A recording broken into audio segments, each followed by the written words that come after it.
Howdy, can y'all hear me? Yes. Perfect. Okay. All right. Good afternoon, commissioners. My name is Jason Grimm, and I'm a law student at UC Irvine School of Law. Today, I'm here speaking on behalf of Surfrider South Orange County. Surfrider does not oppose OC Parks' application for a temporary 4-month extension of their coastal development permit to remove damaged or imminently threatened public park amenities. Instead, Surfrider urges the county to use this extension time to develop a long-term managed retreat and living shoreline management program, which should include 5 things. First, removal of sandbags that are degrading and polluting the beach, managed retreat of the parking lot and removal of the currently existing seawalls, with allowances for ADA parking and access, a robust living shoreline project that is connected to the Doheny State Beach living shoreline, a full managed retreat and living shoreline project plan for the entire site, and a full and detailed financing plan for the pilot project and long-term managed retreat plan in the coastal development permit application. There can be no further delays to addressing the severe erosion issues at Capistrano Beach. Kicking the can down the road will only lead to further damage. The longer we wait to address the issues at Capo, the harder and more expensive long-term solutions are going to be. Capistrano Beach has been vulnerable since the 1960s. Storms have regularly and repeatedly caused significant damage to both the beach and structures on the beach. Recently, a high tide event on July 4th, 2020 resulted in waves completely overtaking the shoreline and overflowing throughout the parking lot, resulting in a police emergency evacuation. This storm surge destroyed the sandbags that had been put in place the previous year, caused additional damage to the sidewalks and pavement along the lot, badly damaged the seawall, and almost brought down the coastal trail pathway. At the very least, the sandbags should be removed immediately as they are simply beach trash. Surfrider supported a feasibility study for the solutions in this area, but unfortunately that study does not sufficiently address the problems at Capistrano Beach. The options evaluated for a pilot project are so narrow in scope that they're unable to address the entirety of the beach. There still fails to be a long-term vision for this area. Erosion is getting worse by the day, exacerbated by existing riprap, and a pilot project will be insufficient. Surfrider supports a full living shoreline and a complete managed retreat of the parking lot as soon as possible, given the state of erosion at Capistrano Beach. The county should take that time during its 4-month extension to figure out how to fund the long-term rehabilitation of the area.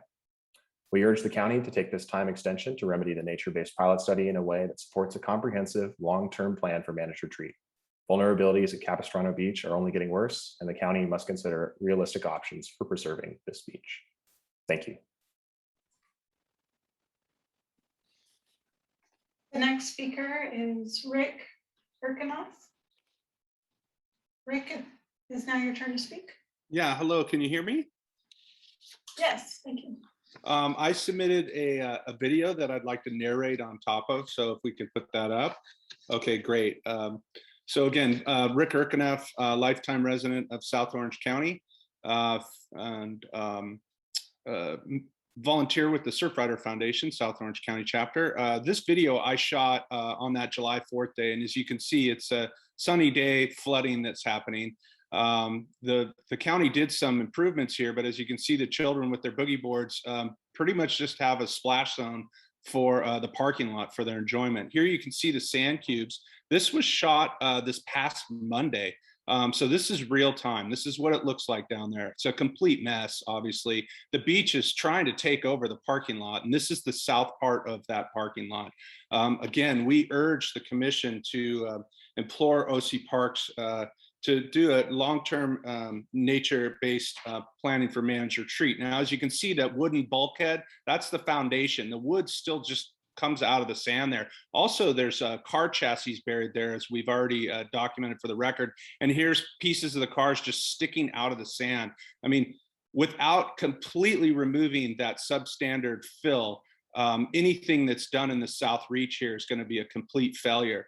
Ironically, the emergency armoring behind the armoring is continuing to fail. So here's kind of a bite out of the area there. There's tiles from the old beach house that was abandoned in the 1960s. There's some more car parts just protruding out of the cobble. It really is hazardous. And here's a walkway that the county recently redid in the last couple of years. And as you can see, it's completely undermined. And again, ironically, behind the coastal armoring.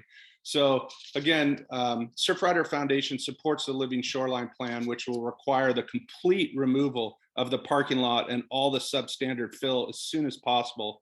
And again, the continuing erosion that was buried, is showing stuff that was buried decades ago. The county should not be allowed to continue with financially wasteful short-term band-aids for this area that does nothing to resolve the known hazards in the area. Surfrider Foundation urges commissioners and staff and to implore OC Parks staff to take this extension time to develop the nature-based long-term plan for managed retreat. Really appreciate you guys focusing this late in the day and this late on the week on this item, but it's critical that we get this right, because as though this is just a small sliver of coastline, this is kind of what we're going to base a lot of the near future, next 5-10 years and beyond on our eroding coastline. Really thank you for your attention, and have a good rest of your day. Thank you.